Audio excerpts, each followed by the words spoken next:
पिछले class properties of colloid discuss कर रहे थे। उसमें से पहला था चार्ज ऑफ द कोलॉइड, ये डिस्कस कर चुके थे। ये भी बता दिए थे कि कोई भी colloid is stable due to the presence of charge only. अगर डिस्पर्स्ड फेज आपका डिस्पर्सन मीडियम के अंदर अगर मूव कर रहा है तो बोलेंगे दैट कोलॉइड इज स्टेबल। आगे देखिए, हाँ क्या जरा तो क्या क्या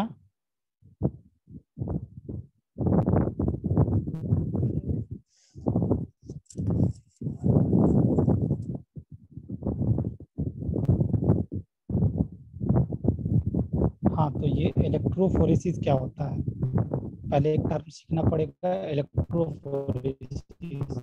तो electrophoresis is nothing but the movement of colloidal particles towards opposite electrode. अगर हम इलेक्ट्रिसिटी पास करेंगे तो जो भी कोलॉइडल पार्टिकल्स पर चार्ज तो करेगा अपोजिट इलेक्ट्रोड के टुवर्ड्स मूव कर देगा, तो दैट इज कॉल्ड इलेक्ट्रोफोरेसिस।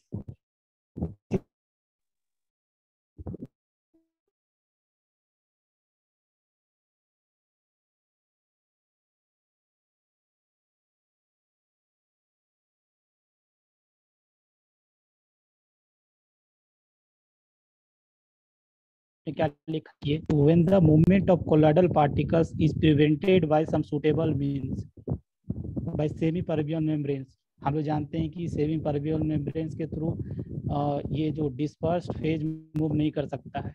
तो क्या होगा इस केस में, क्या होता है, it is observe that dispersion medium start moving.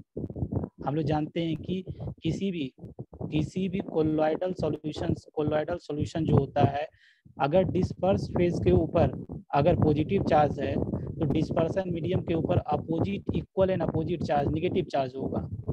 ये पिछले क्लास बताए थे। तो इलेक्ट्रोऑस्मोसिस में क्या होता है, डिस्पर्सन मीडियम का मूवमेंट होता है, डिस्पर्स फेज का नहीं। डिस्पर्स फेज का मूवमेंट होगा तो इलेक्ट्रोफोरेसिस बोलेंगे, अगर डिस्पर्सन मीडियम का मूवमेंट होगा तो इलेक्ट्रोऑस्मोसिस बोलेंगे, ऑस्मोसिस बोलेंगे। अगर आपको याद हो तो ऑस्मोसिस में क्या होता है, सॉल्वेंट का मूवमेंट होता है from dilute solution to concentrated solution. तो यहाँ पर भी इलेक्ट्रो ऑस्मोसिस ध्यान रखना है, इलेक्ट्रो मतलब इलेक्ट्रिसिटी के प्रेजेंस में, ऑस्मोसिस मतलब डिस्पर्सन मीडियम का मूवमेंट। फिर इसी तरह एक अगला टर्म होता है, that one is iso electronic point. तो आइसो इलेक्ट्रॉनिक पॉइंट क्या होता है, इसको देख लीजिए। आइसो इलेक्ट्रॉनिक पॉइंट क्या होता है, it is defined as the pH at which there is no movement of colloidal particle. एक ऐसा पीएच जहां पर कोलॉइडल पार्टिकल्स का मूवमेंट रुक जाएगा, स्टॉप हो जाएगा, in the presence of electric field. ये बोला गया the colloidal particle do not carry any charge at iso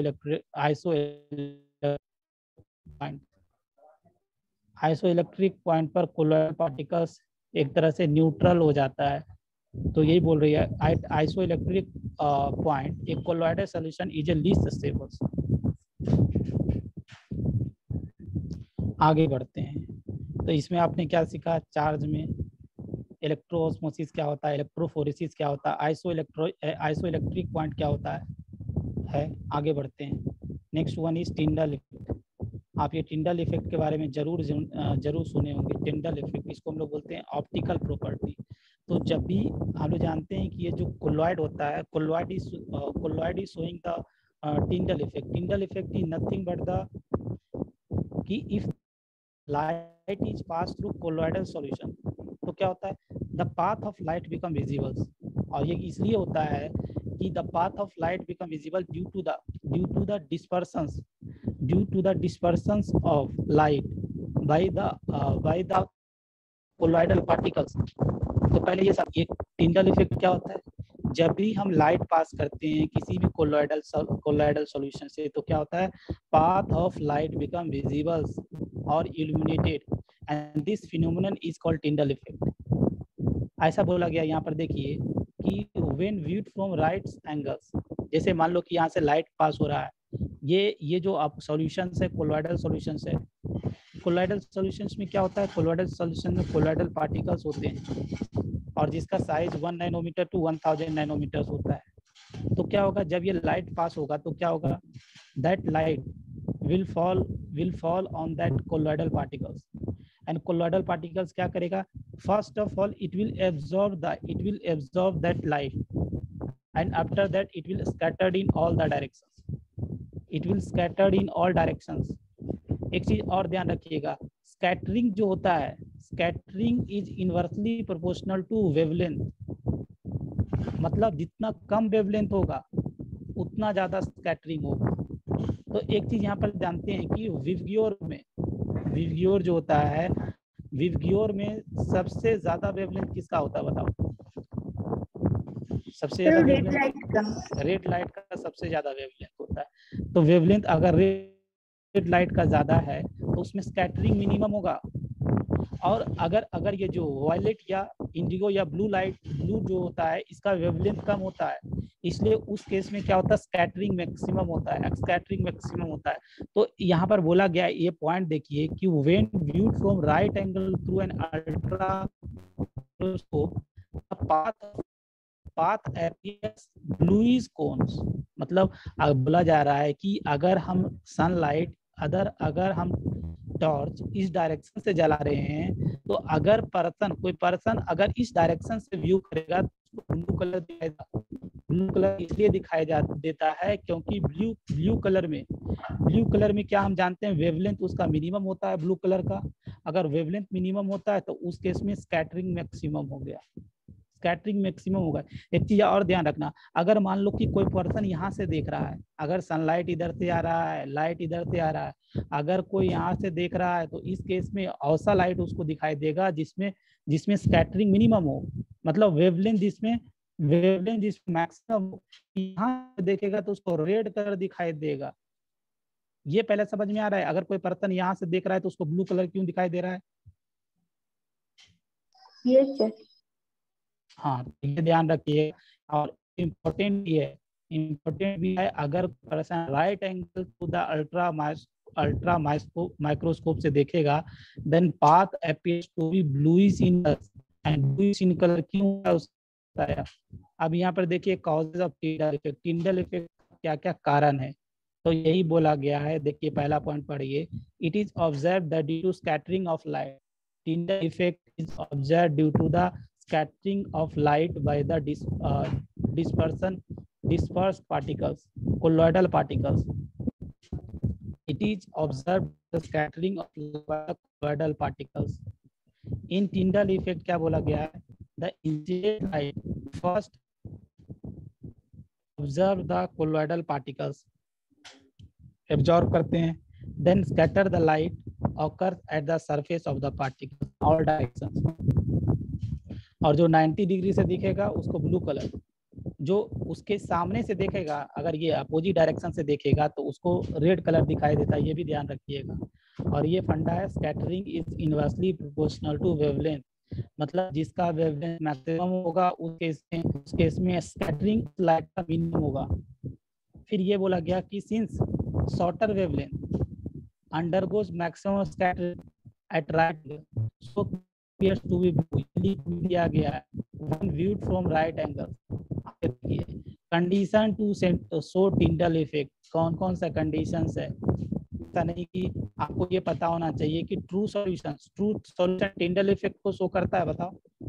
true solution will हाँ, colloidal solution and suspension will show Tyndall effect, क्योंकि ट्रू सॉल्यूशंस में particle size are very small, particle size are less than 1 nanometre, there are no Tyndall effect. Colloidal solutions, colloidal particles और या suspension में जो particles होते हैं उसका size enough होता है, उसका साइज इतना ज्यादा होता है they can absorb and scatter the light which falls on it. Colloidal solutions and suspensions will show Tyndall effects, but true solutions will not show Tyndall effect. यहाँ पर देखिए, there should not be large difference between the size of colloidal particles। ये भी बोला गया कि colloidal particles wavelength of the incident light में difference नहीं होना चाहिए। अगर मान लो कि कोलॉइडल पार्टिकल्स आपका इतना इतना बड़ा है, अगर जो वेवलेंथ इंसिडेंट हो रहा है इस तरह का वेवलेंथ होगा, अगर इस तरह का बड़ा वेवलेंथ होगा तो क्या होगा, इसके ऊपर ये वेवलेंथ कोलाइड ही नहीं करेगा, कोलाइड ही नहीं करेगा तो स्कैटरिंग कहाँ से हो। तो ये बोला गया है there should not be large difference between the size of colloidal particles and the wavelength of incident light. दूसरा पॉइंट है there will be large difference between the refractive index of D and DM. यहाँ देखो लिखा गया single effect is generally observe in lyophobic colloids में DP और DM का refractive index में ज्यादा डिफरेंस होता है, बट जो लायोफिलिक कोलॉइड्स है the difference of refractive index is small, so that's why lyophilic colloids observe नहीं, बट लायोफोबिक कोलॉइड में रिफ्रैक्टिव इंडेक्स डीपी और डीएम के बीच ज्यादा डिफरेंस होता है, that's why they are going to the Tyndall effect is. Now next property is that the colour of colloid. अभी हम लोग जो पढ़ रहे थे that was the optical property, अभी हम लोग कलर के बारे में देखेंगे। तो colour of colloid mainly depend upon the following factors. पहला है साइज ऑफ कोलॉइडल पार्टिकल। तो हम लोग जानते हैं अगर फाइन गोल्ड पार्टिकल्स है तो रेड कलर कोलॉइड सॉल्यूशन होगा, रेड। अगर कोर्स उससे थोड़ा बड़ा हो गया तो पर्पल कलर का होता है, इस पर्पल कलर का बोलता है। जैसे जैसे साइज बढ़ता है it appears blue then golden, ये बोल रहा है। मतलब इसमें इतना ध्यान रखिएगा, ये जो colour of the colloidal particles colour of the colloid होता है mainly it depend upon the size of colloidal particle.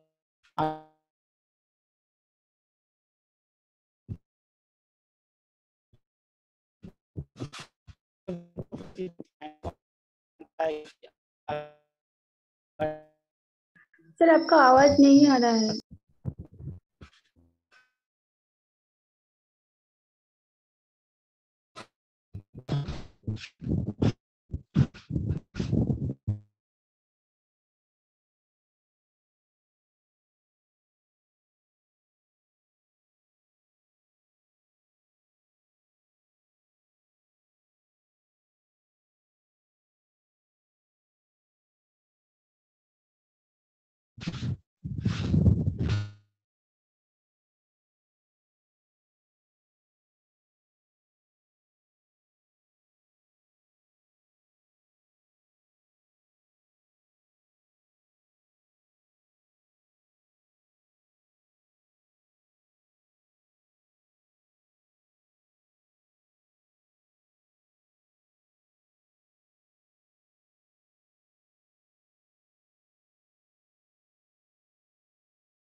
Sir break कर रहा है आपका आवाज।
हाँ,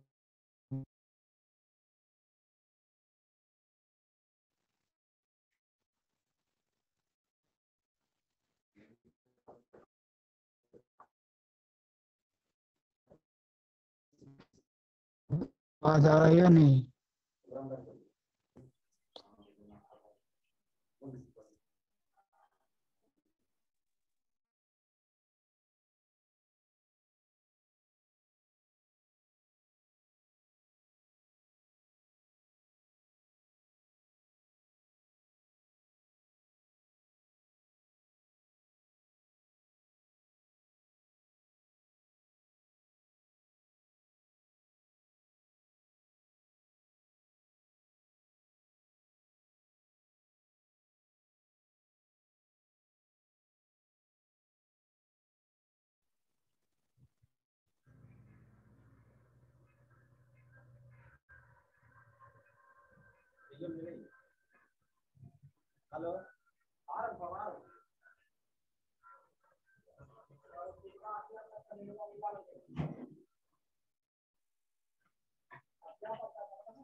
हाँ, जो नेक्स्ट फैक्टर्स है, that one is wavelength of light, wavelength of incident light.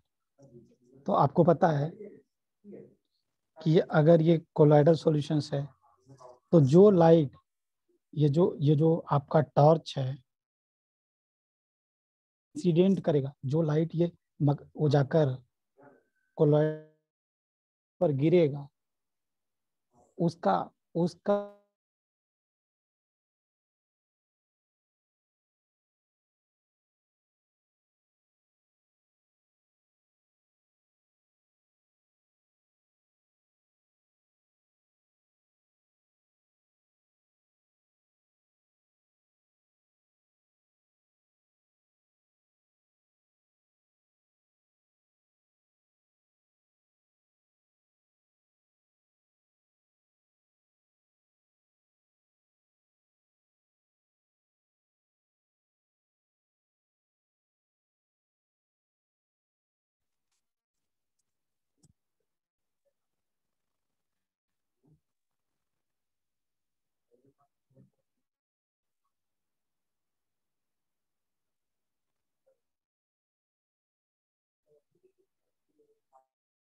दे रहा है। Yes sir. हाँ, तो अभी जो बता रहे थे, ये सेकंड फैक्टर समझ में आ रहा है, ये वेवलेंथ ऑफ इंसिडेंट लाइट, कि अगर मान लो कि जो टॉर्च है जो वेवलेंथ इमिट करेगा उसका करस्पॉन्डिंग कलर हमेशा स्कैटर्ड होगा। जैसे यहाँ पर ये इस तरह का जो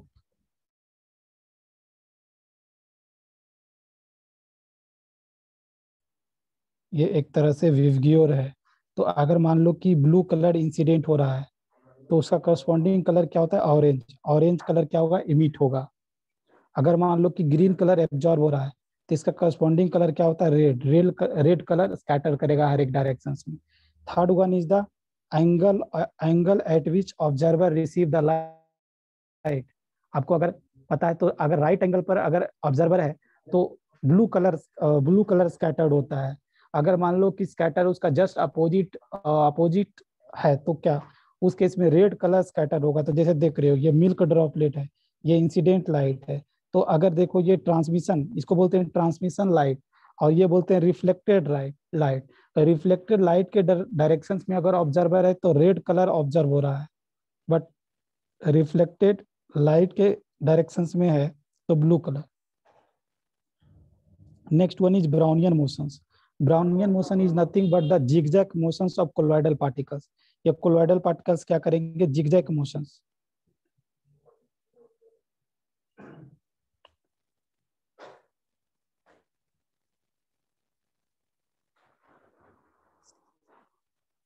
तो यहाँ पर क्या देख रहे हैं कि Brownian movement is due to the collisions of disperse dp particles over the dm particles, dp particles over the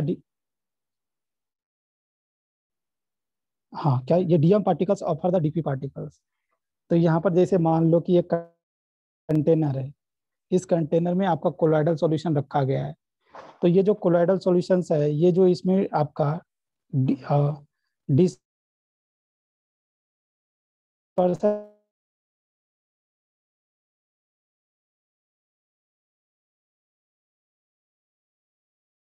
zigzag motion, तो ब्राउनियन पार्टिकल्स, कोलॉइडल पार्टिकल्स, जितना ज्यादा पार्टिकल साइज, अगर अगर मान लो कि कोलॉइडल पार्टिकल साइज इंक्रीज हो गया, तो ये बोल गया tendency to show the Brownian motions will decrease. तो ये सब कुछ प्रॉपर्टीज है कोलॉइडल सॉल्यूशन का, जो हमने अभी डिस्कस किया। आगे बढ़ते हैं। That is the charge on colloid. ये छूट गया था। आपको पता है कि ऑन द हम लोग कोलॉइड को बनाने का बहुत सारा मेथड देखा। Physical method, chemical method, dispersion method, condensation methods, बहुत सारा मेथड देखा। उसी के बेसिस पर कोलॉइड्स को दो पार्ट में बांटा गया है। एक को बोलते हैं पॉजिटिव चार्ज कोलॉइड और एक को negative charge colloid. Positive charge colloid, जैसे इसका एग्जांपल ध्यान रखना कि मेटल ऑक्साइड या मेटल हाइड्रोक्साइड हमेशा एक पॉजिटिव चार्ज कोलॉइड होगा। ब्लड जो आपका है, blood is a positive colloid. इसी तरह जो भी बेसिक डाइज है, जैसे मिथाइल ऑरेंज, मिथाइलिन ब्लू, ये सब क्या है आपका पॉजिटिवली चार्ज कोलॉइड है। निगेटिवली चार्ज कोलॉइड का भी एग्जांपल याद रखना है, मेटल या मेटल सल्फाइड, रखना है कि स्टार्च हो गया, जेलेटिन हो गया, ग्लू हो गया, गम हो गया, ये सब कैसे कोलॉइड है, निगेटिवली चार्ज कोलॉइड। इसी तरह एसिटिक डाइज जो होता है, acetic dyes it is an example of negatively charge colloid. तो ये चीज याद रखना पड़ेगा कि ये पॉजिटिव चार्ज कोलॉइड कौन सा है, नेगेटिव चार्ज कोलॉइड कौन सा है। तो इसको याद रख लोगे, ये याद रखना जरूरी है, क्योंकि आगे जाकर आप पढ़ोगे, आगे जाकर हार्डी से हिल्स रूल पढ़ोगे, उसमें अगर आपको पता ही नहीं रहेगा कि कौन कोलॉइड पॉजिटिवली चार्ज है, कौन कोलॉइड निगेटिवली चार्ज है, तो वहां पर दिक्कत होगा। तो ये चीज याद कर लीजिएगा, examples of positively charge colloid and negatively charge colloid. चलिए उसके बाद आगे बढ़ते हैं। ये जो एक एग्जांपल्स यहाँ पर कराया गया है कि predict the charge on colloidal particles formed if FeCl3 is treated with hot water and NaOH। तो हॉट वाटर, पहले FeCl3 हॉट वाटर से रिएक्ट कर क्या बनाएगा, FeOH होल 3 का प्रेसिपिटेट बनाएगा। और ये हॉट वाटर, तो क्या हॉट वाटर से, तो ये क्या करेगा इस केस में क्या होता है कि Fe3+ ये एक कोलॉइड बनाएगा। ये FeOH होल थ्राइस के ऊपर क्या होगा, Fe3+ ion, common ion effect के कारण Fe3+ आयंस क्या होगा, चारों तरफ सराउंड हो जाएगा और ये एक पॉजिटिवली चार्ज कोलॉइड बन जाएगा। बट यहाँ पर देखोगे सेकंड केस में जो FeCl3 NaOH के साथ रिएक्शन कर FeOH होल थ्राइस का प्रेसिपिटेट बनाएगा। और ये प्रेसिपिटेट क्या होता है, ये OH- एक्सेस में है, तो क्या होगा OH- कॉमन आयन इफेक्ट से OH- इस FeOH होल 3 जो प्रेसिपिटेट बना है उसके ऊपर सराउंड हो जाएगा। तो यहाँ पर ये निगेटिव कोलॉइड बनेगा। तो यहाँ पर देखो हॉट वाटर लिए थे तो वही सेम रिएक्शन हुआ, बट यहाँ पर पॉजिटिव कोलॉइड बना, और अगर NaOH लिए तो यहाँ पर निगेटिव कोलॉइड बना। चलो यहाँ तक तो समझ में आ रहा है। Yes sir. आगे देखिए, आगे ये जो अभी पढ़ा रहा हूँ ये सब यहाँ से इंपॉर्टेंट हो जाए क्वेश्चन। अक्सर क्वेश्चन जो ये वाला पॉइंट है ना, कोअगुलेशन पावर और कोअगुलेशन वैल्यू और एक गोल्ड नंबर, ये सबसे क्वेश्चन ज्यादातर पूछते हैं। तो इसको अभी से अटेंशन रहो और यहाँ पर ध्यान रखिएगा। तो यहाँ पर देखिए, जैसे आपको मैं कोलॉइड बनाना सिखाया, कोलॉइड बनाने के प्रोसेस को बोलते हैं पेप्टाइजेशन। व्हाट इज पेप्टाइजेशन, अगर पूछ दिया जाए तो क्या बोलोगे। पेप्टाइजेशन पिछले क्लास में ही बताए थे लास्ट में, पेप्टाइजेशन क्या होता है।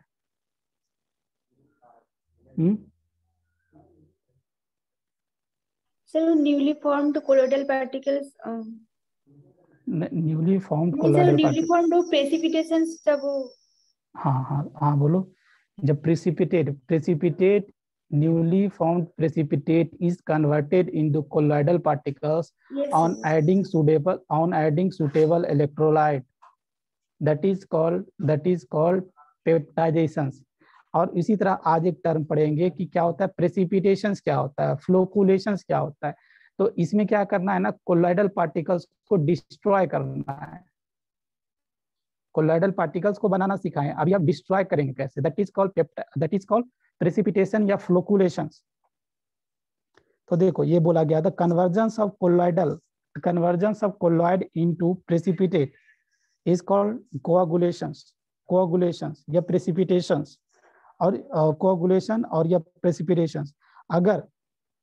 अगर आपका disperse phase floats over the surface after precipitations हुआ, अगर मान लो कि वो प्रेसिपिटेट होने के बाद कुछ देर के बाद वो सरफेस के ऊपर अगर फ्लोट करना शुरू कर दिया, इसलिए उसको फ्लोकुलेशंस भी बोलते हैं। तो देखो इसका 3 नाम है, इसको या तो आप कोआगुलेशन बोल लो, या तो प्रेसिपिटेशंस बोल लो, या फ्लोकुलेशंस बोल लो, तीनों एक ही चीज है समझना। कॉजेज ऑफ कोआगुलेशंस, तो आपको पता है कि कोई भी कोलॉइड स्टेबल्स क्यों होता है।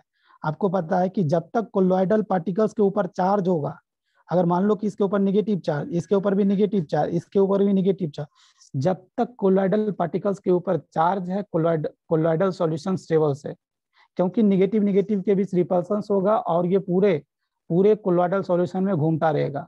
अगर एक बार हम इसके ऊपर चार्ज को रिमूव कर दे तो ये क्या होगा, ये फिर से नीचे जाकर सेटल्ड हो जाएगा, प्रेसिपिटेट में कन्वर्ट हो जाएगा। तो इसको बनाए थे कैसे, ये जो प्रेसिपिटेट था, प्रेसिपिटेट के ऊपर हम लोग क्या किए थे, इलेक्ट्रोलाइट ऐड करके उस पर चार्ज क्रिएट किए थे, और उस रिपल्सन के कारण ही ये जो कोलॉइडल सॉल्यूशन स्टेबल था। बट यहाँ पर क्या होगा, यहाँ पर हमको इसको डिस्ट्रॉय करना है, प्रेसिपिटेट करना है, कोआगुलेट करना है। तो कैसे करेंगे, तो हमको क्या करना है, तो देखो यहाँ पर लिखा गया है कि ड्यू टू न्यूट्रलाइजेशन, हमको ये जो चार्ज पार्टिकल्स आपको दिखाई दे रहा है, ये जो डिस्पर्सन मीडियम में घूम रहा है, इसको अगर न्यूट्रलाइज करना है तो क्या करना पड़ेगा, charge present on colloidal particle, due to neutralization of charge present on colloidal particles. Coagulate कैसे होगा, अगर हम उस कोलॉइडल पार्टिकल्स के ऊपर चार्ज को रिमूव कर देंगे on neutralization, then the coagulation will occur, precipitation will occur। तो coagulating agent क्या होता है, the electrolyte which added to carry out the coagulation is called coagulating agent। उसी तरह वहां पर पढ़े थे पेप्टाइजिंग एजेंट मतलब suitable electrolyte which is added to create charge on colloidal particles, that was the peptiding agent। अब यहाँ पर क्या पढ़ रहे थे, कोआगुलेटिंग एजेंट।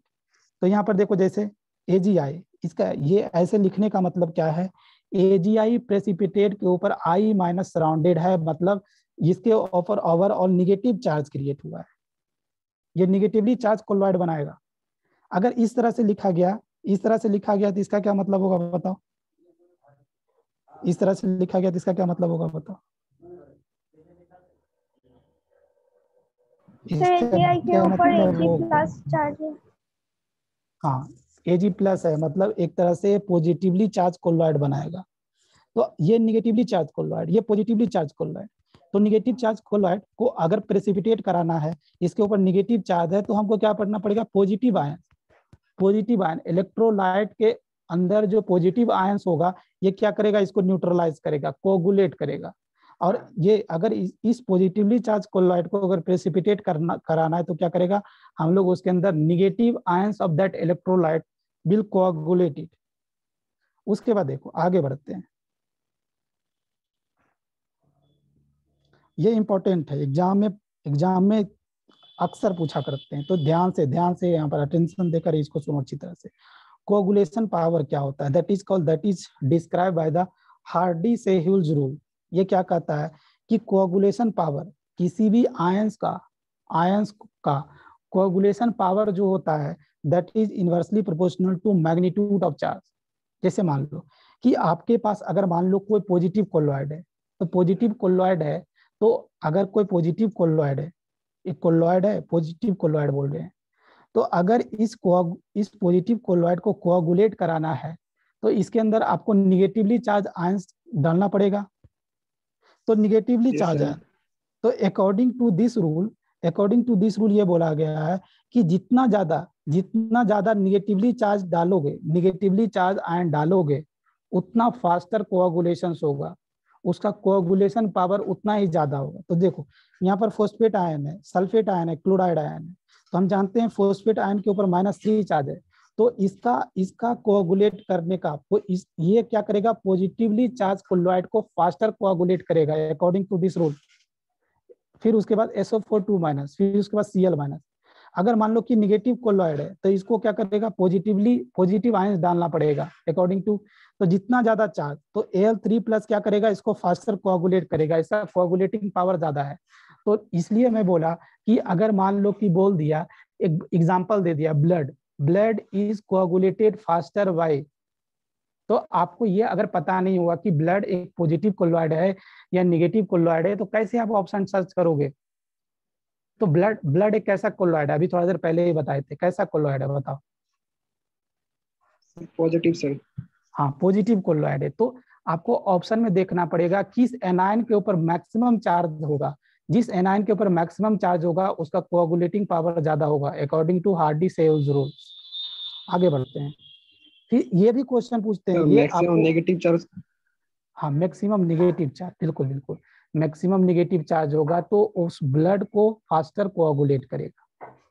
उसके बाद ये भी क्वेश्चन पूछा करते हैं, कोआगुलेटिंग पावर आपको ध्यान से पढ़ना पड़ेगा कि क्वेश्चंस में कोआगुलेटिंग पावर पूछा है या कोआगुलेटिंग वैल्यू पूछा है। तो ये कोआगुलेटिंग वैल्यू क्या होता है ना, बेसिकली हम ये क्या होता है, the amount of electrolyte added in millimoles to 1 liter of colloidal solutions to cause the coagulations in 2 hours। फिर से पढ़ रहा हूँ, the amount of electrolyte added in millimoles in 1 liter of colloidal solution to cause the coagulation in 2 hours।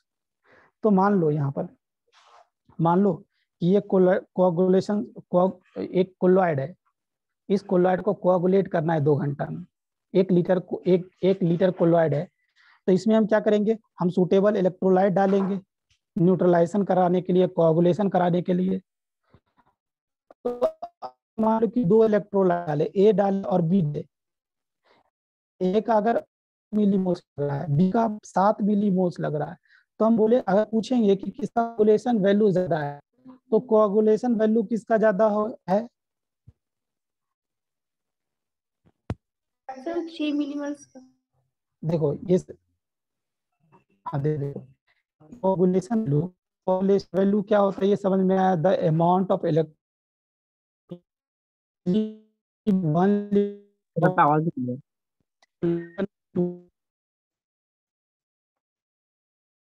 Sir आपका आवाज break कर रही है। क्या हुआ कुछ, सर साउंड ब्रेक कर रहा है सर।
तो देखो ये कोआगुलेशन वैल्यू बता रहा था।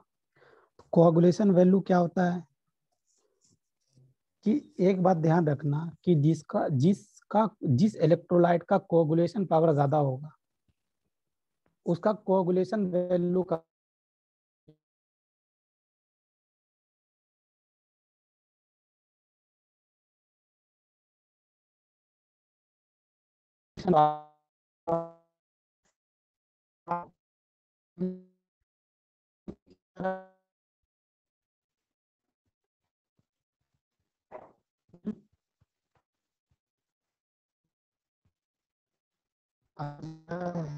या नहीं।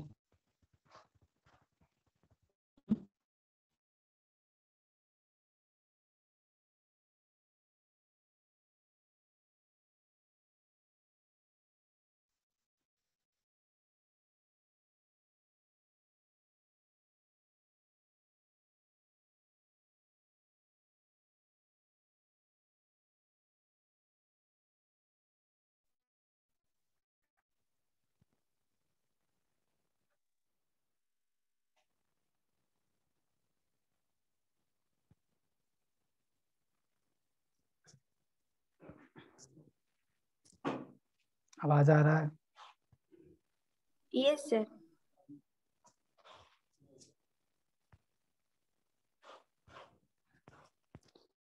तो ये मैं बोल रहा था कि coagulation value is inversely proportional to, ये पॉइंट ध्यान रखोगे, ये जो लास्ट में लिखा गया ना coagulation power is inversely proportional to coagulation value.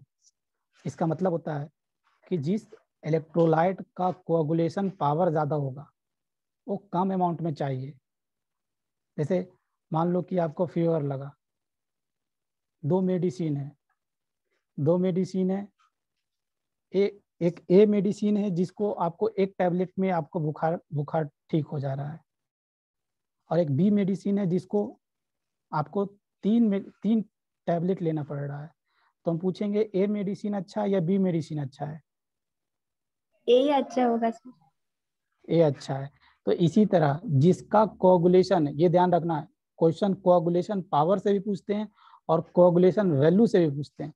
तो कोआगुलेशन वैल्यू क्या, जिसका कोआगुलेशन पावर ज्यादा होगा उसका कोआगुलेटिंग वैल्यू कम होगा। जैसे अगर पूछे आपसे एक क्वेश्चन है आपसे कि मान लो कि Al3+ है, Al3+ है, Mg2+ है और Na+ है। इसमें हम पूछे आपसे कि कोआगुलेशन वैल्यू किसका ज्यादा है? कोआगुलेशन वैल्यू सबसे ज्यादा किसका तो होगा? Na+ sir. Na+ का, बिल्कुल गुड।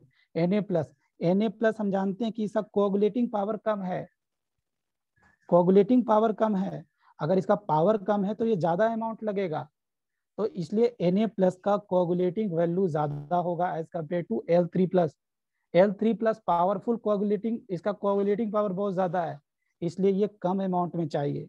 तो ये बात ध्यान रखिएगा, क्वेश्चंस में जरूर देखिएगा कि कोआगुलेटिंग वैल्यू पूछा है या कोआगुलेटिंग पावर पूछा है। और उसके लिए एक चीज आपको ओके ये सर। ध्यान रखना है कि कौन सा कोलॉइड पॉजिटिव है और कौन सा कोलॉइड निगेटिव है, ये बात को ध्यान रखना जरूरी है। आगे बढ़ते हैं। Next one is the method of coagulation. हम कोआगुलेशन का कौन कौन, जैसे हम लोग आपको पहले सिखाए कि प्रिपरेशन ऑफ कोलॉइड को कैसे बनाते हैं, फिर उसके बाद अभी सिखा रहे हैं कि कोलॉइड को कैसे डिस्ट्रॉय करते हैं, कोलॉइड को कैसे हम कोआगुलेट करते हैं, डिस्ट्रॉय कैसे करते हैं। तो कोआगुलेशन का क्या क्या मेथड होता है? तो एक पहला मेथड तो इजी है, that one is the by adding electrolyte add करेंगे तो न्यूट्रलाइजेशन होगा और प्रेसिपिटेट नीचे सेटल्ड हो जाएगा। दूसरा है म्यूचुअल कोआगुलेशन। म्यूचुअल कोआगुलेशन में क्या करते हैं, अगर मान लो कि एक पॉजिटिव कोलॉइड है, और एक निगेटिव कोलॉइड है, तो आपस को क्या करो, इन दोनों को इंटरमिक्स कर दो। क्या होगा, ये जो positive particles, positive colloidal particles है और निगेटिव कोलॉइडल पार्टिकल्स है, ये दोनों आपस में लड़कर क्या होगा, प्रेसिपिटेट हो जाएगा। तीसरा है एक्सटेंसिव कूलिंग। एक्सटेंसिव कूलिंग करने से क्या होगा, अगर मान लो कि एक कोलॉइड पॉजिटिव कोलॉइड है, ये पॉजिटिव कोलॉइड है, पॉजिटिव कोलॉइड है, अगर पॉजिटिव कोलॉइड को अगर आप एक्सटेंसिव कूलिंग करोगे तो ये जो आपका प्रेसिपिटेट के ऊपर, मतलब इसके ऊपर जो चार्ज है ना, इसके ऊपर जो आपका आयंस, पॉजिटिव आयंस एब्जॉर्ब है, ये क्या होगा, सेपरेट होना शुरू हो जाएगा, सेपरेट होना शुरू हो जाएगा। तो अल्टीमेटली क्या होगा, इस कोलॉइडल पार्टिकल्स के ऊपर चार्ज चला गया, मतलब नीचे सेटल्ड हो गया, प्रेसिपिटेट हो जाएगा। तो एक्सटेंसिव कूलिंग करके भी आप क्या कर सकते हो, कोआगुलेट कर सकते हो। फिर है सेंट्रीफ्यूगेशन। सेंट्रीफ्यूगेशन, ये सेंट्रीफ्यूगेशन टेक्निक से क्या होता है, हम लोग एक सेंट्रीफ्यूजर मशीन होता है, उससे हम लोग रोटेट, उसको हाई स्पीड से रोटेट करते हैं, जिससे भी आप क्या कर सकते हो, कोआगुलेट। जैसे मिल्क, मिल्क में आपको पता होगा, मिल्क से हम लोग क्रीम निकालते हैं, क्रीम वगैरह जो निकाला जाता है, तो that is by the centrifugation techniques only. तो मिल्क इज एन कोलॉइड, तो मिल्क को अगर आपसे उससे क्रीम निकालना है तो उसको क्या देखोगे, उसको क्या करना पड़ता है, सेंट्रीफ्यूज करना पड़ता है। तो सेंट्रीफ्यूगेशन टेक्निक से भी हम क्या कर सकते हैं, कोलॉइड को प्रेसिपिटेट करवा सकते हैं, कोआगुलेट करा सकते हैं। एक होता है परसिस्टेंस डायलिसिस। ये क्या होगा, आगे डायलिसिस क्या होगा, थोड़ा देर के बाद देखोगे, डायलिसिस पढ़ाएंगे। फिर next one is electrophoresis. Electrophoresis क्या होता है, इलेक्ट्रोफोरेसिस तो मैं बता चुका हूं, that is the colloidal particles will move towards the opposite charge electrode and will deposit there. अगर हम किसी भी कोलॉइडल सॉल्यूशंस में अगर हम इलेक्ट्रोड लगा दे, एनोड कैथोड लगा दे, तो क्या होगा, ये जो आपका कोलॉइडल चार्ज पार्टिकल्स है, ये अपोजिट आयंस, अपोजिट इलेक्ट्रोड की तरफ मूव करेगा और फिर क्या होगा, वहीं पर सेटल्ड हो जाएगा। तो ये सब कुछ 5-6 मेथड्स हैं, 6 मेथड्स है जिससे हम क्या कर सकते हैं, कोलॉइड को कोआगुलेट कर सकते हैं। अब ये यहाँ पर आगे है, that is the coagulations of lyophilic. आगे क्या है देखो, कोआगुलेशंस ऑफ लायोफिलिक कोलॉइड। हाँ, जैसे हम लोग जानते हैं कि लायोफिलिक और लायोफोबिक कोलॉइड्स में which one is more stables, तो क्या बोलोगे बताओ, लायोफिलिक और लायोफोबिक में कौन ज्यादा स्टेबल्स होते हैं? Sir life lyophilic. हाँ, lyophilic colloids are more stables, क्योंकि इसमें क्या होता है, डिस्पर्स फेज और डिस्पर्सन मीडियम के बीच अट्रैक्शन होता है। Attraction force is the responsible for the stability of lyophilic colloids. तो अगर आपको लायोफिलिक कोलॉइड्स को प्रेसिपिटेट कराना है, कोआगुलेट कराना है, तो उसके लिए आपको एक्स्ट्रा एफर्ट लगाना पड़ेगा। आप ऐसा मत सोचो कि ओनली इलेक्ट्रोलाइट ऐड कर दोगे और ये प्रेसिपिटेट हो जाएगा। ये हाँ होगा, लायोफोबिक कोलॉइड्स होगा, बट लायोफिलिक कोलॉइड्स में थोड़ा सा मेहनत ज्यादा करना पड़ेगा, क्योंकि ये ज्यादा स्टेबल है। तो इसमें तो पहले क्या करना पड़ेगा, पहले आप इलेक्ट्रोलाइट ऐड करोगे, दूसरा क्या करना पड़ेगा, by adding a suitable solvent, उसके बाद एक सूटेबल सॉल्वेंट भी ऐड करना पड़ेगा। जैसे एग्जांपल देखिए, ये सॉल्वेंट क्या करेगा, it will absorb DM, dispersion medium को एब्जॉर्ब करेगा एंड देन कोआगुलेशंस ऑकर्स। जैसे एग्जांपल देखिए, हम जानते हैं कि ये जो आपका लायोफिलिक कोलॉइड्स है, लायोफिलिक कोलॉइड्स में डीपी और डीएम, ये जो डीपी और डीएम के बीच क्या होता है, एक्सटेंसिव सॉल्वेशन होता है, एक्सटेंसिव सॉल्वेशन होता है, एक्सटेंसिव हाइड्रेशन होता है, मतलब इन दोनों के बीच अच्छा बॉन्डिंग है।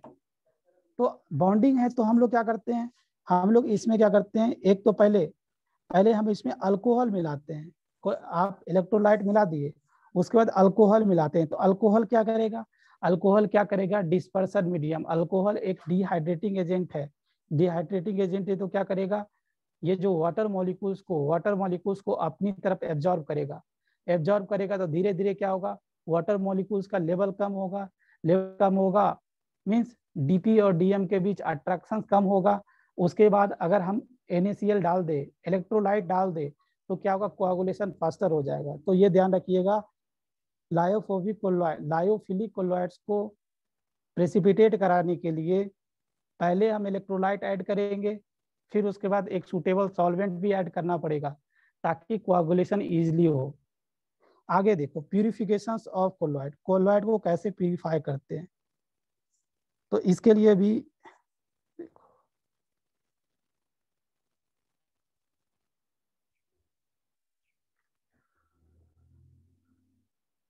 देखो, तो हम आपको कोलोइड बनाना सिखाएं। कोलोइड कैसे बनाया जाता है, एक फ्रेशली, अगर मैं पेप्टाइजेशन मेथड की बात करूं, एक फ्रेशली प्रिपेयर्ड कोलोइड को अगर फ्रेशली प्रिपेयर्ड इलेक्ट्रोलाइट के अंदर, फ्रेशली प्रिपेयर्ड प्रेसिपिटेट के अंदर अगर मैं सूटेबल इलेक्ट्रोलाइट डालूंगा तो कोलोइड बन जाएगा। That is called peptization method. तो अगर एक कोलोइड के अंदर ना बच्चे दो चीज प्रेजेंट होते हैं, एक कोलोइडल पार्टिकल्स होते हैं और क्रिस्टलॉइड्स। ये जो कोलोइडल पार्टिकल्स है इसका साइज 1 नैनोमीटर टू 1000 नैनोमीटर होता है, और ये जो क्रिस्टलॉइड्स होता है ना इसका साइज लेस देन 1 नैनोमीटर होता है। तो अगर आप कोलोइडल सन का प्यूरिफिकेशन की बात कर रहे हो तो हम इसी क्रिस्टलॉइड को क्या करेंगे, रिमूव करेंगे। Removal of is called purifications of colloids। Definition पढ़िए, separations or removal of crystalloids from a colloid called purifications। अब ये देखो, इसके लिए कौन सा टेक्निक्स अपनाते हैं, डायलिसिस टेक्निक्स अपनाते हैं। डायलिसिस, तो डायलिसिस में क्या करते हैं, तो देख बैग जैसा देख रहे हो, क्या है, एनिमल मेम्ब्रेन है, एनिमल मेम्ब्रेन है, ये नेचुरल मेम्ब्रेन है। मेम्ब्रेन भी आजकल मार्केट में अवेलेबल है, जैसे पार्चमेंट पेपर हो गया और सेलोफोन सीट हो गया, ये सब के मेम्ब्रेन। मेम्ब्रेन करता है, इसको अलाउ करता है, कोई चीज को अलाउ नहीं करता है। सेमी परमिएबल मेम्ब्रेन, अगर मैं सॉल्यूशन भी बताया सॉल्यूशन क्वालिटी प्रॉपर्टी में, रिवर्स ऑस्मोसिस, उसमें सेमी परमिएबल मेम्ब्रेन की बात किया था। तो सेमी परमिएबल मेम्ब्रेन क्या करता है, कुछ चीज को अलाउ करता है, कुछ चीज को अलाउ नहीं करता है। That is the semi permeable. तो ये जो पार्चमेंट पर हो गया, एनिमल मेम्ब्रेन हो गया, सेलोफोन सीट हो गया, सब का यही काम है। तो हम लोग कहते हैं इसके अंदर पार्टिकल, इसके चारों एक कंटेनर है जिसमें पानी रखा हुआ, इसमें हम क्या करेंगे, एनिमल आएंगे, उसके अंदर क्या कोलोइडल पार्टिकल्स, कोलोइडल पार्टिकल्स है, और साथ के अंदर जो है तो क्रिस्टलॉइड्स को हम लोग क्या, ये देखो क्या करेंगे, जो आपका मेम्ब्रेन है सर साउंड क्लियर नहीं है सर। होगा,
हाँ साउंड आया।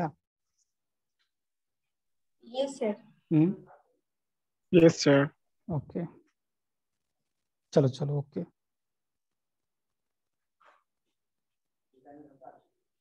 तो मैं इसका प्यूरिफिकेशन की बात कर रहा था। तो प्यूरिफिकेशन करने के लिए क्या करते हैं,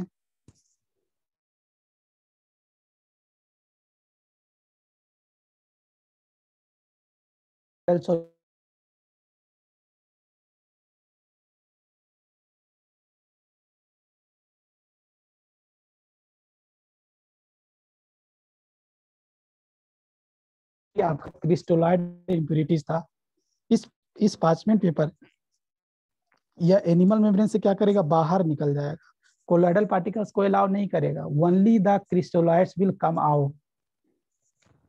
और अगर ये निकल गया तो क्या होगा, इसका प्यूरिफिकेशन हो जाएगा। इस प्रोसेस को क्या बोलते हैं, डायलिसिस बोलते हैं। और इलेक्ट्रोडायलिसिस क्या होगा, सिंपली क्या करेंगे ना, इसी में हम इलेक्ट्रोड डाल देंगे, एनोड कैथोड डाल देंगे। इससे क्या होगा, ये जो क्रिस्टलाइट आपका, क्रिस्टलाइट्स मतलब क्या, ये में भी Na+ Cl- कुछ चार्ज पार्टिकल्स होगा। तो ये चार्ज पार्टिकल्स क्या होगा, अपोजिट इलेक्ट्रोड की तरफ फास्टर मूवमेंट करना शुरू कर देगा।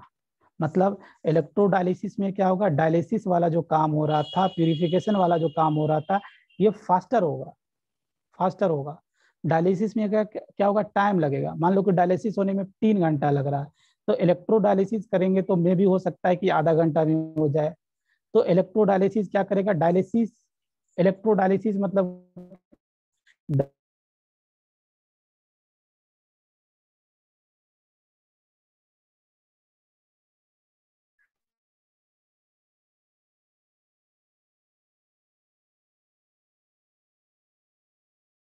Removal of crystalloids. आगे बढ़ते हैं।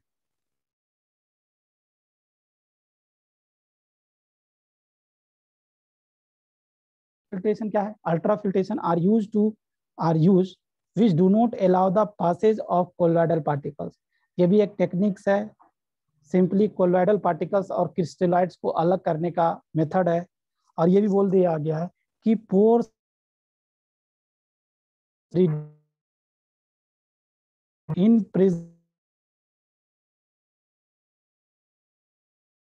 लो, ये जो आपका सेमी परमिएबल मेम्ब्रेन है, अगर उसका पोर साइज बड़ा है, अगर उस पोर साइज को छोटा करना है, छोटा करना एक टेक्निकल टर्म होता है, दैट इज कॉल्ड इम्प्रेजनेटेड। इम्प्रेजनेटेड आपका पेपर है, उस पेपर का होल को छोटा करना है, तो हम लोग क्या करेंगे, जैसे टेलकम पाउडर्स वगैरह होता है,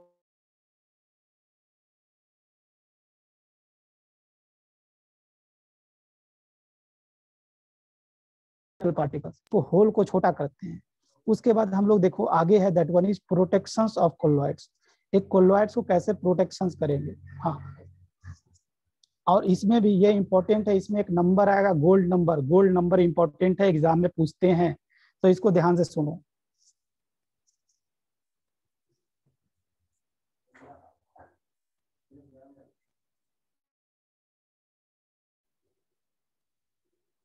देखो, तो प्रोटेक्शंस ऑफ, तो हम लोग जानते हैं कि lyophilic colloids are more stable as compare to lyophobic colloids.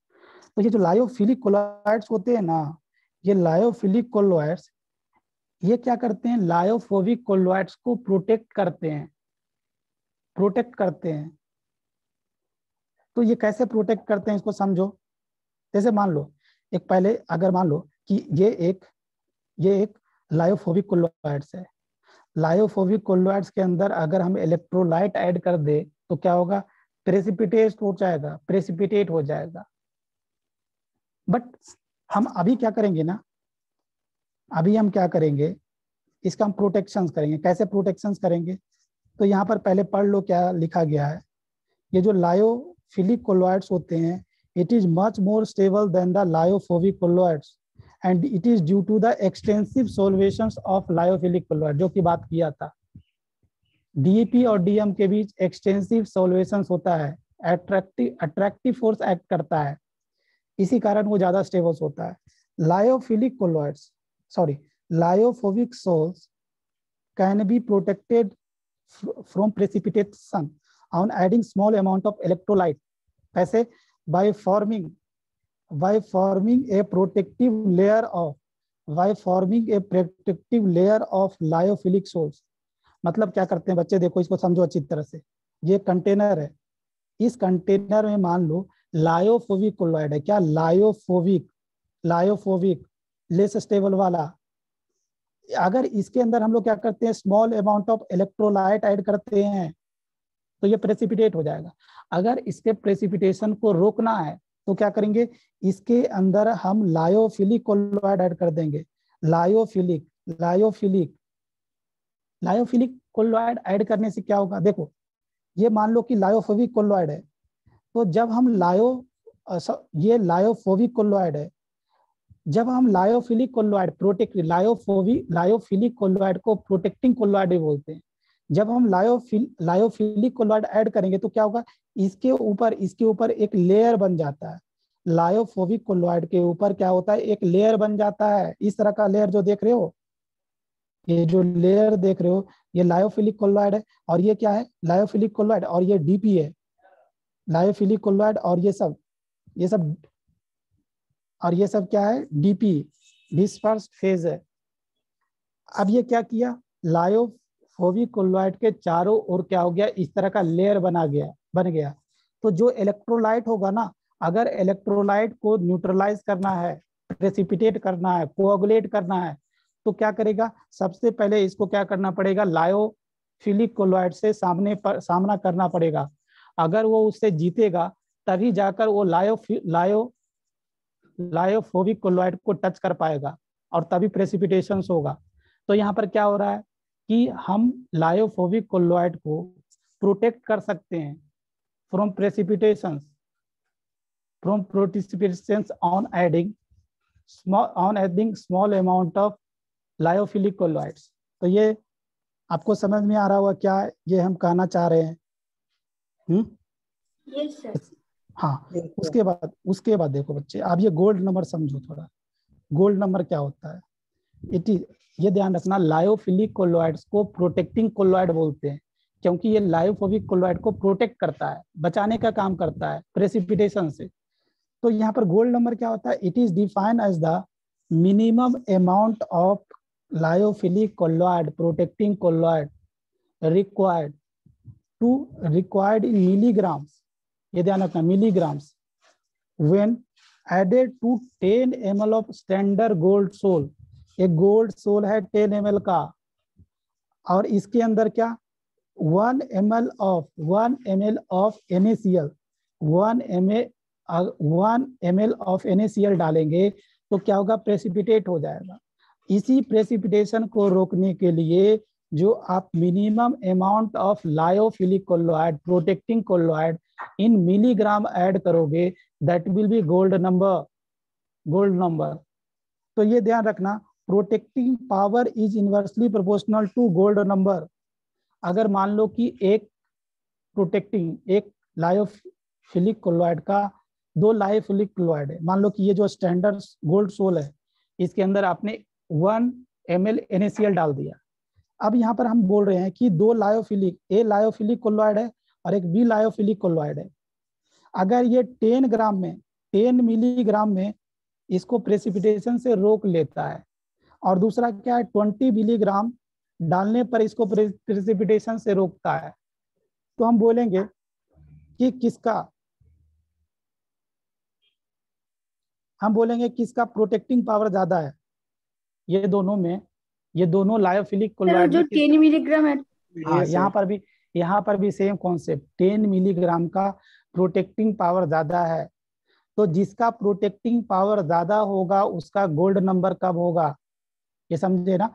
जिसका गोल्ड नंबर कम मतलब उसका प्रोटेक्टिंग पावर ज्यादा, क्योंकि बोला गया है protecting power is inversely proportional to gold number.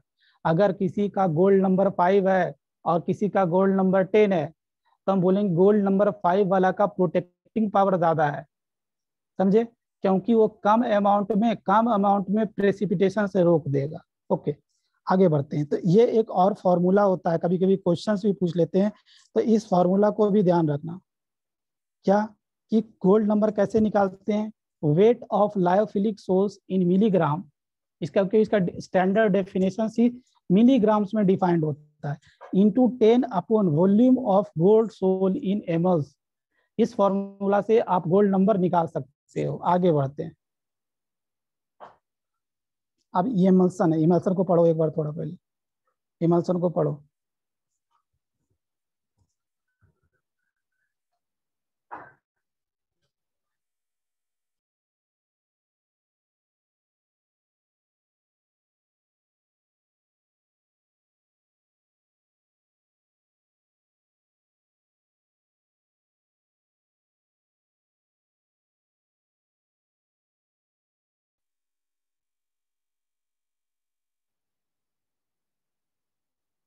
Yes sir हो गया।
पढ़ लिए?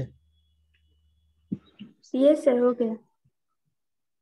अच्छा देखो, अब ये इमल्सन क्या है, अगर आपको याद हो तो टाइप्स जो लिखाए थे फिजिकल स्टेट के बेसिस पर जो क्लासिफिकेशंस बताए थे, तो उसमें एक इमल्सन था। Emulsion is nothing but the liquid in liquid. मतलब क्या, डिस्पर्स फेज लिक्विड होगा और डिस्पर्सन मीडियम भी लिक्विड होगा। जैसे सोल क्या था, सोल का मतलब क्या, solid in liquid, that is sol, ये नाम था कुछ। इसी तरह एरोसोल, एरोसोल में क्या डिस्पर्स फेज और डिस्पर्सन मीडियम क्या होगा बताओ, बोले थे पढ़ने के लिए कल। Sir medium yes sir gas aerosol, air gas होगा और सॉलिड होगा। अच्छा गैस होगा, सॉलिड लिक्विड दोनों गैस होगा, वो तो कोलॉइड था ही नहीं। नहीं सर वो डिस्पर्सन मीडियम होगा, गैस एंड गैस होगा सर डिस्पर्सन वो। लिक्विड। अच्छा लिक्विड होगा। चलो एक बात ध्यान रखना, gas is not a colloidal solution, it because it is a homogeneous mixtures, or colloids are heterogeneous mixture. It looks like homogeneous mixture but practically it is a heterogeneous mixtures. चलो, actually aerosol दो को बोलते थे, दो का नाम aerosol था, तो उसको देख लीजिएगा। अब यहाँ पर इमल्सन को देखो, तो इमल्सन क्या होता है, dispersion of finally divided droplets of one liquid into other liquid is called emulsions. Emulsion का दो तरह का होता है, एक को बोलते हैं while in waters, that is O, इसको OW टाइप, और एक को WO टाइप। मतलब OW लिखने का मतलब क्या, O जो है that is dispersion dispersed phase, और जो बाद में लिखा रहता है that is dispersion mediums। और यहाँ पर जैसे WO का मतलब होता है कि water is the disperse phase और oil is the dispersion medium. तो इस तरह से, जैसे इसका एग्जांपल मिल्क, मिल्क क्या होता है, मिल्क में जानोगे कि ये जो फैट्स होते हैं पानी के अंदर डिस्पर्स होते हैं, fats are disperse in waters, means यहाँ पर फैट या fat means oils are the disperse phase और डिस्पर्सन मीडियम यहाँ पर वाटर्स होंगे। इसी तरह डब्ल्यू अपन ओ का एग्जांपल्स हो जाएगा वाटर, बटर हो गया, क्रीम्स हो गया। तो यहाँ पर क्या है, इमल्सिफाइंग एजेंट, जैसे आपको पता होना चाहिए मिल्क के अंदर एक इमल्सिफाइंग एजेंट एडेड रहते हैं। मिल्क अनस्टेबल्स होते हैं, क्योंकि फैट जो होते हैं ना, फैट मतलब ऑयल्स जो होते हैं पानी के अंदर सॉल्युबल्स नहीं होते हैं, तो उसके अंदर एक इमल्सिफाइंग एजेंट डालते हैं, जैसे कैसीन। कैसीन एक प्रोटीन है, and protein that casein act as a emulsifying agent। मतलब क्या करेगा, वो क्या करेगा, जो भी फैट्स है पानी के अंदर उसको एक तरह से बैलेंस्ड करेगा। तो यहाँ पर इमल्सिफाइंग एजेंट क्या होता है, the substance which are added to stabilize that emulsions। It form a protecting layer around the colloidal particles and thus reduces the surface tensions between the dp and dm। फिर क्या, जैसे देखो O upon W type और W upon O type, ये क्या है, emulsifying agent, जैसे हो गया प्रोटीन हो गया, जेलाटिन हो गया। यहाँ पर emulsifying agent heavy metals, salts of fatty acids, lamp black. Milk, इसका एग्जांपल मिल्क भी होता है। मिल्क के अंदर क्या होता है, फैट इन वाटर। इसमें जो इमल्सिफाइंग एजेंट होते हैं दैट वन इज प्रोटीन्स। अब इसका टेस्ट ध्यान रखो बच्चे, टेस्ट होता है, टेस्ट इसका सिंपल है। अगर आपको पता करना है कि कौन सा इमल्सन है, O अपॉन W है या W अपॉन O है, तो उसके लिए सबसे पहला टेस्ट होता है डाइल्यूशन टेस्ट। अगर मान लो कि इमल्सन हम दे दिए, एक इमल्सन लाए, हम बोले कि ये बताओ आप कि ये O अपॉन W है या W अपॉन O है, तो हम क्या करेंगे, उसके अंदर हम वाटर ऐड करना शुरू कर दिए। वाटर ऐड करने से अगर अगर क्या हो गया, अगर वाटर डिसॉल्व हो गया, अगर वाटर उस इमल्सन के अंदर डिसॉल्व हो गया, मिल गया अच्छी तरह से, तो हम बोलेंगे उसमें जो डिस्पर्सन मीडियम सॉल्वेंट होगा, होगा, उसको बोलेंगे O अपॉन। अगर वाटर अंदर लेयर बना लिया, if water formed A layered, अगर लेयर बना दिया तो वो W अपॉन O होगा। तो एक पहला टेस्ट होता है डाइल्यूशन टेस्ट। डाइल्यूशन से टेस्ट से हम ये पता कर सकते हैं कि वो W अपॉन O है या O अपॉन W है। उसके बाद नेक्स्ट टेस्ट होता है डाई टेस्ट। डाई टेस्ट क्या होता है, इसमें क्या करते हैं हम लोग, एक वायल सोल्यूबल डाई ऐड करते हैं, कलर डाई ऐड करते हैं। तो इसमें इसको ऐड करने से क्या होगा, अगर में चेंज हो गया, अगर कलर में चेंज ऑब्जर्व हो गया, तो ये पता लग जाएगा कि W अपॉन O है। अगर कलर में चेंज नहीं आया तो हम लोग बोलेंगे that is O upon W है। इसी तरह से एक होता है कंडक्टिविटी टेस्ट। कंडक्टिविटी टेस्ट में क्या करते हैं, इसमें हम इलेक्ट्रोलाइट ऐड करते हैं। तो इलेक्ट्रोलाइट, अगर आपका कंडक्टिविटी बढ़ जाता है, इंक्रीज हो जाता है, तो उसमें जरूर क्या होगा, जरूर डिस्पर्सन मीडियम वाटर होगा, क्योंकि वाटर के प्रेजेंस में ही इलेक्ट्रोलाइट क्या होगा, केटायन आयन में टूटेगा और कंडक्टिविटी बढ़ेगा। तो ये बोल रहा है कि ये होगा O upon W type, as electrolyte will dissociate in waters to give ions that leads to conductivity. और एक दूसरा क्या होता है, if no change in conductivity, और कंडक्टिविटी में कुछ चेंज नहीं आएगा तो टू अपॉन होता है बोलेंगे। तो ये 3 टेस्ट है through which we can whether is O upon W or W upon O type. Okay, इतना पढ़ना है, पर देख लीजिए ये that is the application part. इसका एप्लीकेशन पार्ट को एनसीईआरटी बुक से आप जरूर पढ़े। इसमें मैं कुछ ही 1-2 एप्लीकेशन लिखा हूँ, और एनसीईआरटी बुक में बहुत सारा एप्लीकेशन है, तो एनसीईआरटी बुक से आप एप्लीकेशन वाला पार्ट जरूर पढ़िएगा। तो इसको एक बार पढ़िए आप, फिर मैं समझा देता हूँ इसको।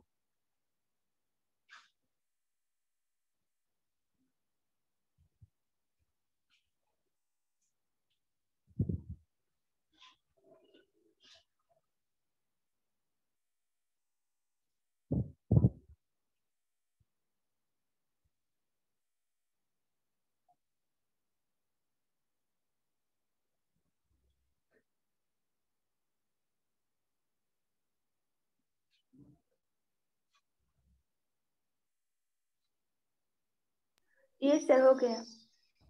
हो गया।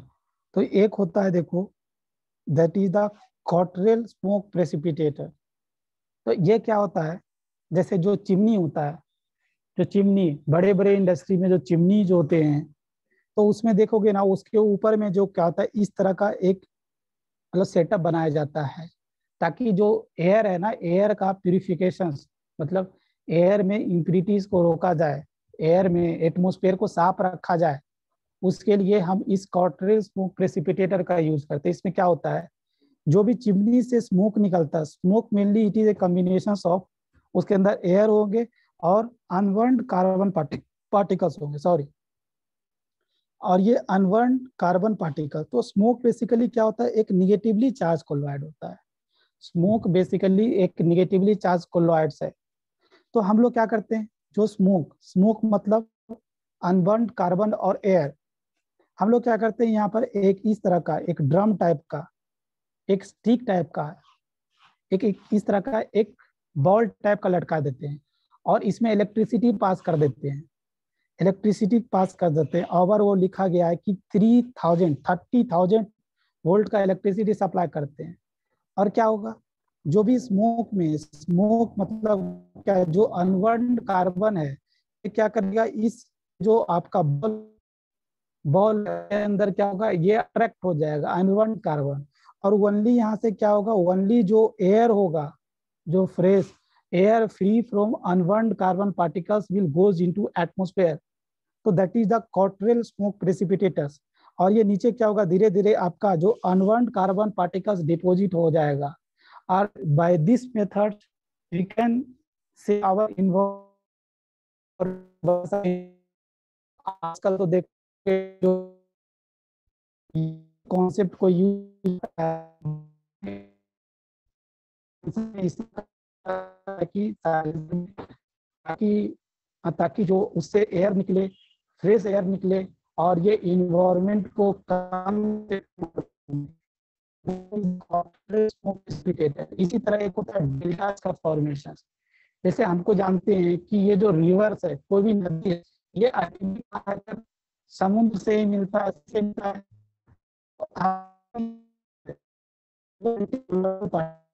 और सैंड, क्ले, ये जो सैंड और क्लेस के ऊपर होता है ना, निगेटिवली चार्ज होता है, निगेटिवली चार्ज कोलॉइड्स होता है बेसिकली। जब ये सी, हम जानते हैं समुद्र के अंदर क्या होता है, NaCl इलेक्ट्रोलाइट्स होते हैं, बहुत सारे इलेक्ट्रोलाइट्स होते हैं।